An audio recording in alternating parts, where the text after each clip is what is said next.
Welcome to Factorio Masterclass. My name is Nilaus. This is a series of tutorials and guides here on YouTube covering all aspects of the game and aims to provide insights and resources to help you improve your game as an engineer in Factorio. Each of these episodes start as a workshop session streamed live on my Twitch channel. This is over at twitch.tv/Nilaus, and you're very welcome to drop by. Usually this takes place on Mondays at 8 p.m. Central European Time, so just feel free to drop by and help design, and discuss upcoming guides. If you want to see more of this kind of tutorial videos, hit the like button and subscribe to the channel for more content like this. Ideas are welcome to be shared in the comment section or on the Discord server, so don't hold back. In this episode, we're going to do something a bit different than usual. Instead of looking at design to the game, we're looking at the map generation. We're going to look at what are the options, how do they work, and what are the pitfalls to avoid in order to create a good map. So let's dive in.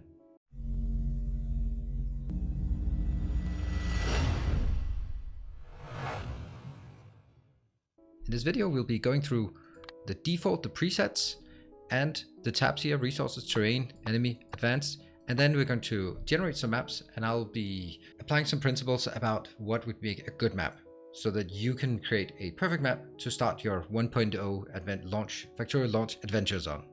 We're going to start with presets. Actually, we are not, but I'm going to talk about the presets. Each of these presets are actually just parameters set in these other four tabs to generate specific styles of maps. That means in order for you to choose these, that's just a quick way to bypass a lot of the other options and an easy way to get started.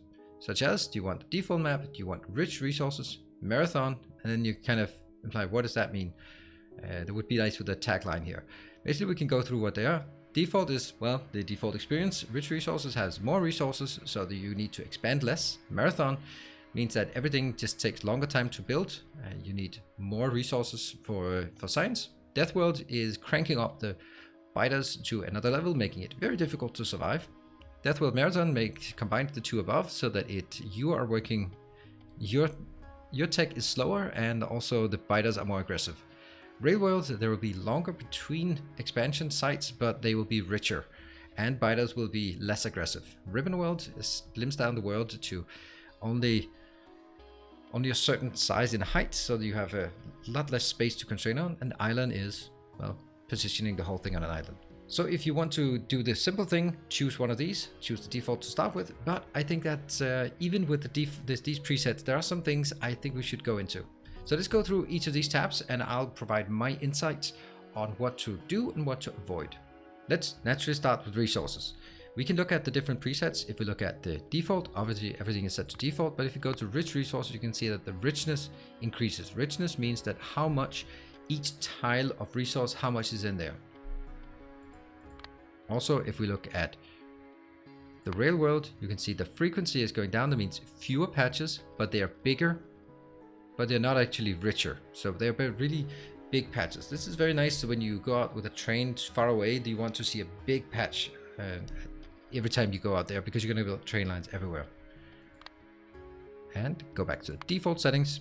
Now, something I would recommend is that if somewhere between the default setting and the rich setting, the richness means that the patches are not necessarily getting bigger. My personal preference is that I would rather crank up the size than I would crank up the richness, because higher size means that you can have more miners active at any given time. That means you can get more output from a patch rather than having the patch last longer. Having the patch last longer is actually not always desirable, because it's going to take a very long time to get rid of the patch. While if you have bigger size, then you can have more mine. You'll get more minerals per interval.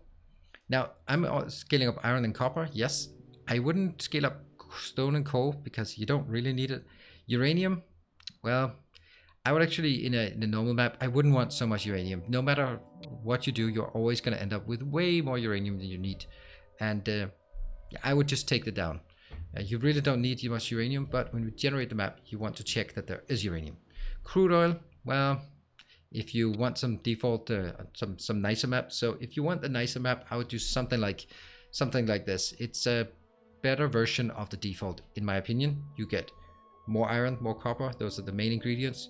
Stone and coal, you need some, but you don't need like vast quantities of uranium. You're definitely getting way too many spawns with the default settings. And crude oil, just give a few more pumping sites. And let's move on to terrain. So with the terrain, we have a number of different options. First of all is the map option. This is where we control whether it's an island map or a normal map. Now water and trees, I think this is where we click on the preview button so you can get a sense of what it's going to look like. If we scale up the water, the scale here overall, how big each forest, each water mass is, and how big each tree mass is. So if we scale this up, you can see here, at this point, it's kind of interesting how the water is getting less when we do it this way. It's basically meaning how big the patches are. Not how much it actually is, but how big each patch is. If we look at the coverage, then it will go up. You can see that each water mass just starts consuming. This is the rising sea level. It should be interesting if you can play that with rising sea level as evolution increases. Trees, kind of the same. And who in their right mind wants trees? Look at this. You're going to be chopping trees forever if you do like a tree map. It's amazing for gimmicks. Cliffs. I'm going to give my personal opinion. Disable that damn thing. It's a stupid feature.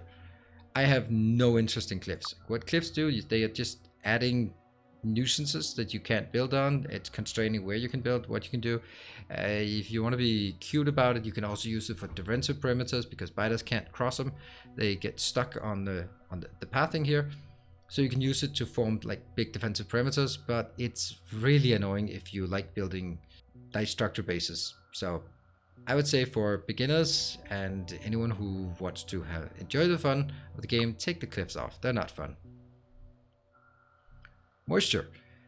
Moisture is the scale, or here, the bias here is the difference between whether you have lush green areas or you have arid desert areas. So we crank up this bias, you will see that we get lush forest everywhere, and the other way around, we get complete desert. Desert, be very careful about having too much desert. You might think it looks nice, but if you have too much desert, the pollution from your factory will spread really quickly, and that will hit biters a lot further away, and that'll make your game significantly more difficult by having too much desert in your starting area. So be mindful of not having too much desert. I'm going to crank up the moisture so that we don't have to generate as many maps to get something that's green, but I don't want it to be all green because I like the fact that there is a variation. Terrain type is kind of a weird one because the dictionary just says when there's a desert, will it be red desert or will it be sand? So that just, now there's more sand, and now there's more red desert. It's one of the ones. That's a weird one, I think. The good thing about the red desert is that it has a lot of big stones with coal in it, so it's very nice if you want to start it in that location. But anyway, so those are the sort of recommended settings for me that I would say these are good settings to a nice playthrough. And let's move on to the enemy settings. Now this is very much dependent on where you are in terms of experience and how much you want biters to affect it. So I'm going to split this into different sections. Basically, if you are playing for the first time, then I would recommend hitting peaceful mode. What this means is that biters will not attack you, you will have to attack them. If you're playing for the first time and you hear about Factorio and you want to have fun with it and you want to build factories, you're going to build slowly, and it's just absolutely horrible experience to suddenly have biters coming rolling in from every side and killing you, and you're like, I thought it was a base building game and not a tower defense game. So I would recommend for beginning, or if you just want a nice relaxed time, hit the peaceful mode. Alternatively, if you're mainly concerned about biters in the beginning and just want to make sure that you can build your base without getting interrupted and without feeling like it's a speed run in the beginning, then the best parameter to change, in my opinion, is the starting area. So if we crank this up to, for example, 200, now the biters we'll just generate a new map just for the hell of it. The biters are now pretty far away from our spawn position, but if we go down to 1, you can see that there are a few biter nests closer by. So what this basically means is that your pollution from your factory is what triggers the biters to attack. So if you make a starting area that's bigger, it's going to take longer for the first attacks to come in, which I would say it's very nice. So let's put it up to 200. That means you have a nice quiet start. You can focus on building your base to get it up and rolling and establish the first things without having biters knocking on your door immediately. With this setting, you are most likely going to go out and kill the biters before they actually come in. Enemy expansion.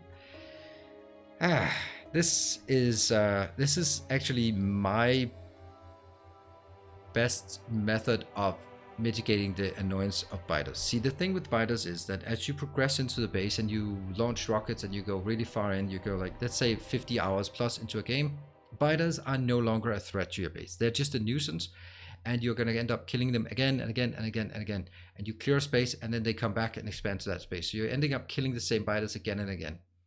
And if you de-check the enemy expansion, then they will no longer, once you clear out, let's say this nest, they will not go from here and reestablish in this area again. It means that you will be the one expanding out, and as your base expands, you will clear out the biters that are in the way.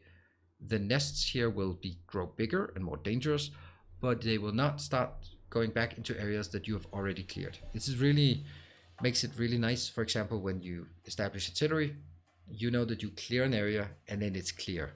It's not like 2 hours later you have to clear the same area again, which is super annoying. So if you don't want to sort of get stuck in the grind of just destroying biters again and again, then uncheck the enemy expansion. That would be my recommendation. In terms of achievements, if you are modifying the enemy bases here, this one below 100%, then you will disable some achievements because biters will no longer be a threat. So be careful about some of these. All of the things that are on the presets do not disable the achievements, but if you deviate things from there, there's a chance that it will disable achievements. Evolution factor, I would recommend not touching this. This is more of an advanced option. It basically just emphasizes the 3 ways that biters get more dangerous. It's based on the time, it's based on you destroying their nest, and it's based on pollution. And those numbers, they're just numbers internally. But basically what you can say is, if you don't want them to just evolve over time, then you can take this out, or you can have it, or you can increase it. But I would say if you give a good starting area, you disable expansion, biters will be totally manageable, and you can focus on building a factory. So we're going to leave it at this. Don't touch that one. And let's move on to the advanced tab, the last tab. Here you can set the map size. This is for the preset called Ribbon World, where you can set how high or how wide it is if you want to only constrain it to a certain size. It's a bit of a gimmick, but if you want, you can do that. Recipes. This is where you go for the marathon mode, whether it's normal recipes or expensive recipes. Be aware that the expensive recipes are actually different recipes, so all of your designs, or all the designs from my masterclass videos, will not be applicable anymore. It's interesting to do once in a while so that you get a feel for just redoing some of the old designs, but definitely not something I would recommend for anyone starting out. Technology, likewise, you can make recipes more expensive, and you can also make a price multiplier to make it 10 times more expensive, for example. And then the most important setting that you absolutely in all conditions must change. It is so weird that it's done as this. This is research queue availability. This means enables you to, when you do research, queue up multiple researchers. And the default is that it's set after the game is finished, which I don't understand why. Just always set it on. This means that when you unlock some research, you can say, okay, now I want to get the next 3 levels of attack upgrades. Then you can queue up the next 3 and go on with your base, but because you can just queue them up.